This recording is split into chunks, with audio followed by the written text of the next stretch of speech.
A very good morning to you all. I, Chahat Chawla from Vidya Bal Bhawan Public School, Vasundhara, is here to tell you about the topic soil.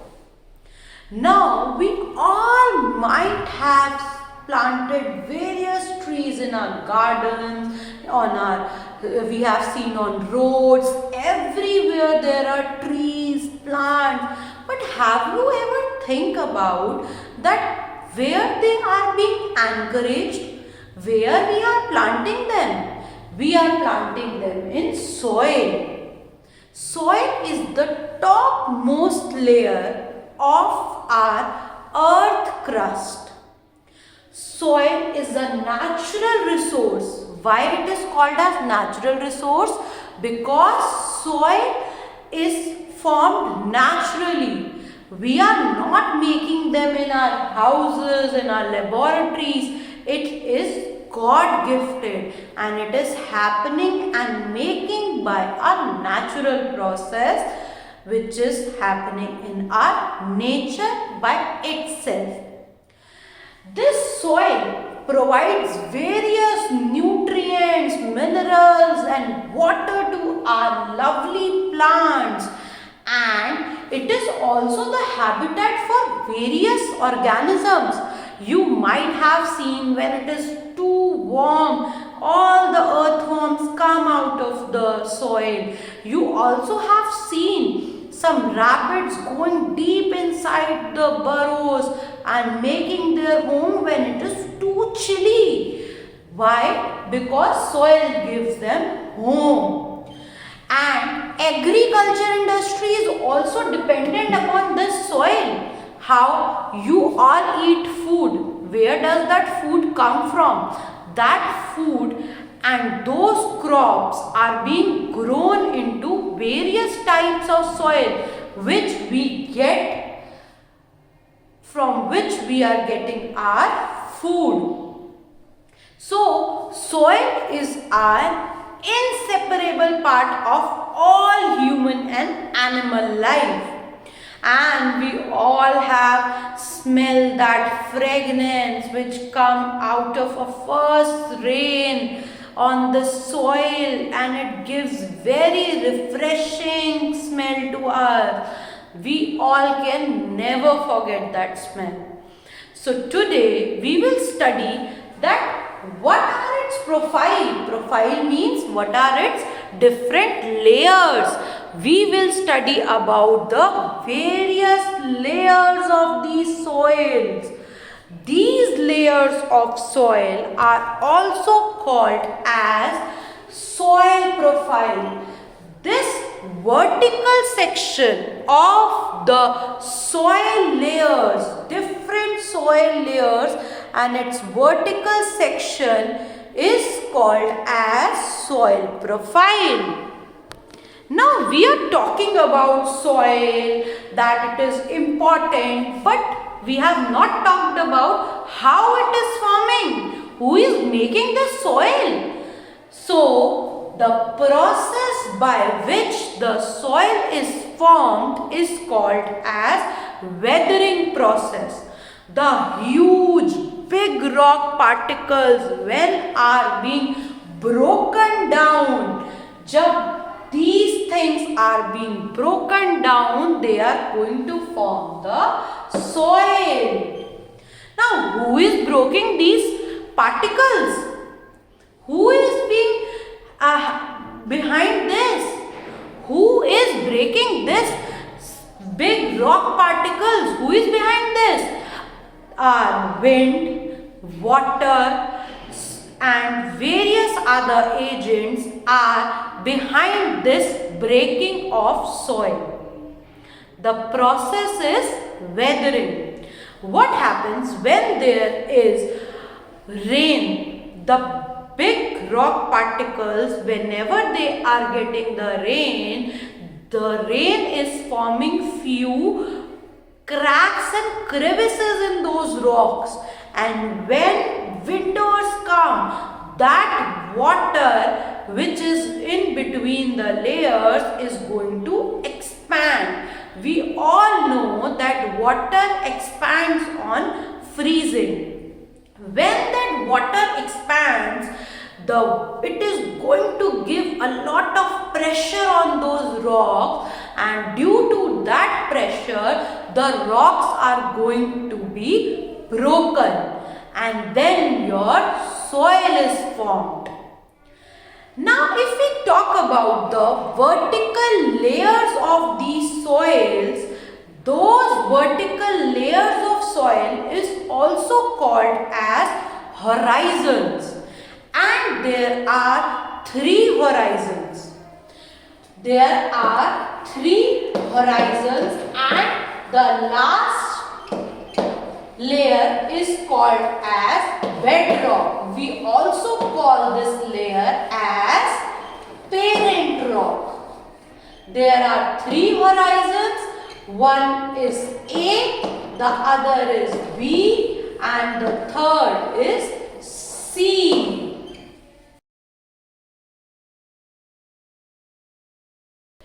Now if we talk about the first layer is rich in a component called as humus.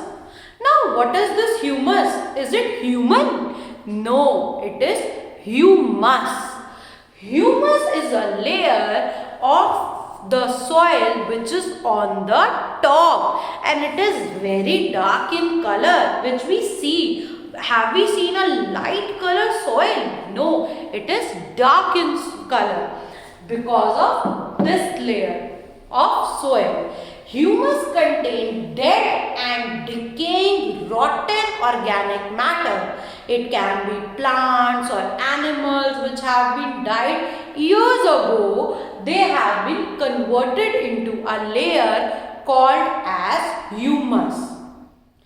This layer gives fertility to the plants, and because of this layer is rich in minerals and various nutrients, the small plants are very easy to grow in these layers. If we talk about the horizon A, that is your first horizon. If we talk about the first horizon, that is horizon A.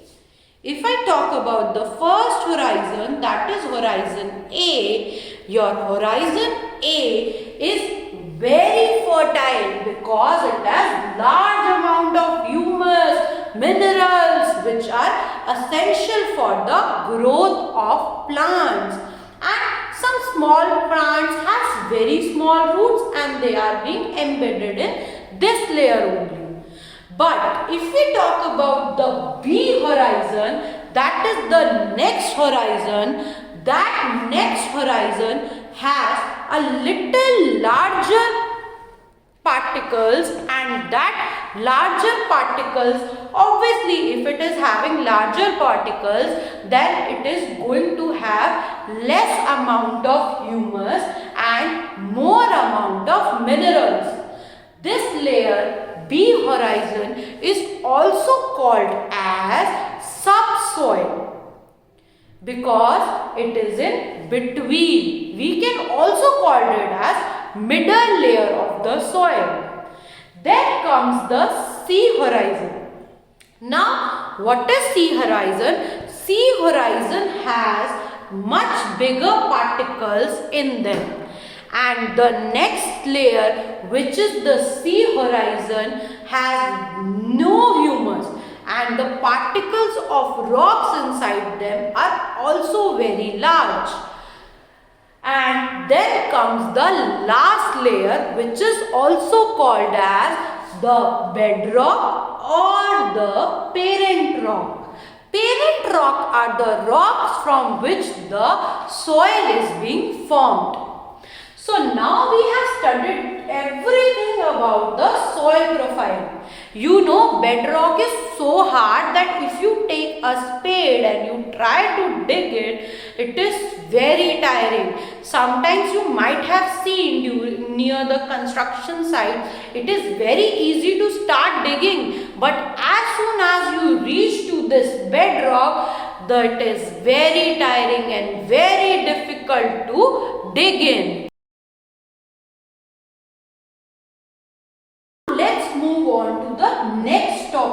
that is types of soil.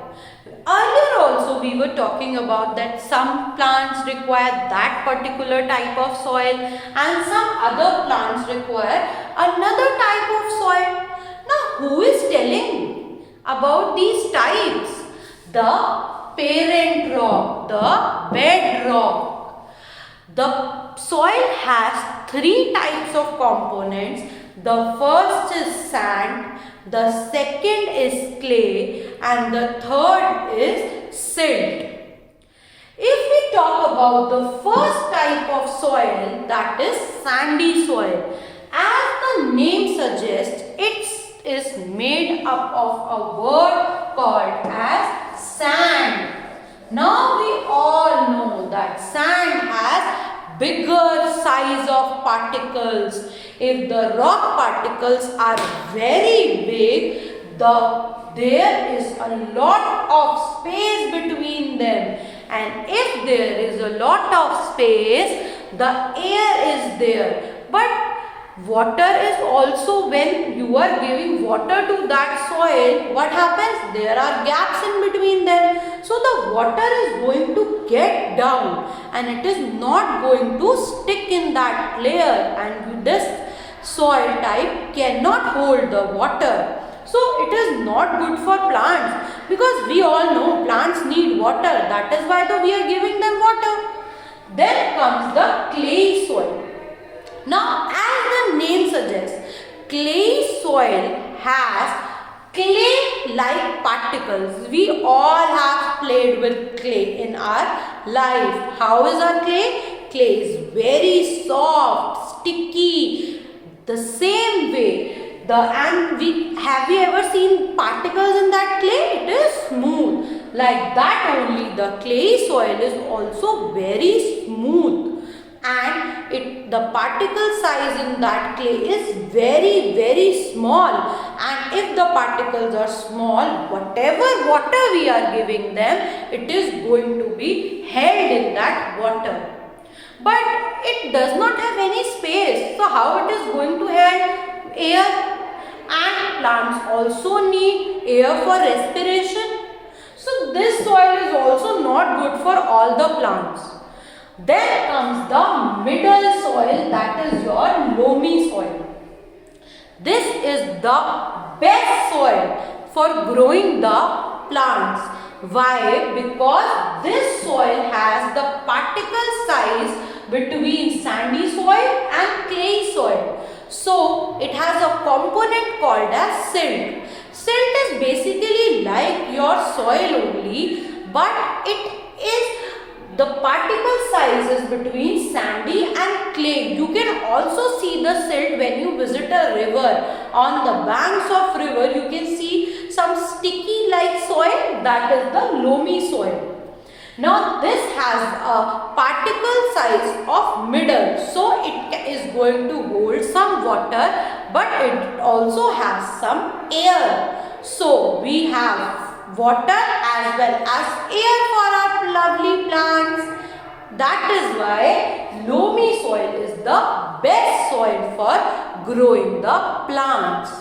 So what we have studied today, we have studied about the soil, why it is so important to us. Then we have also studied about the soil profile and our lovely different horizons. Horizon A, B, C and our bedrock, our parent rock.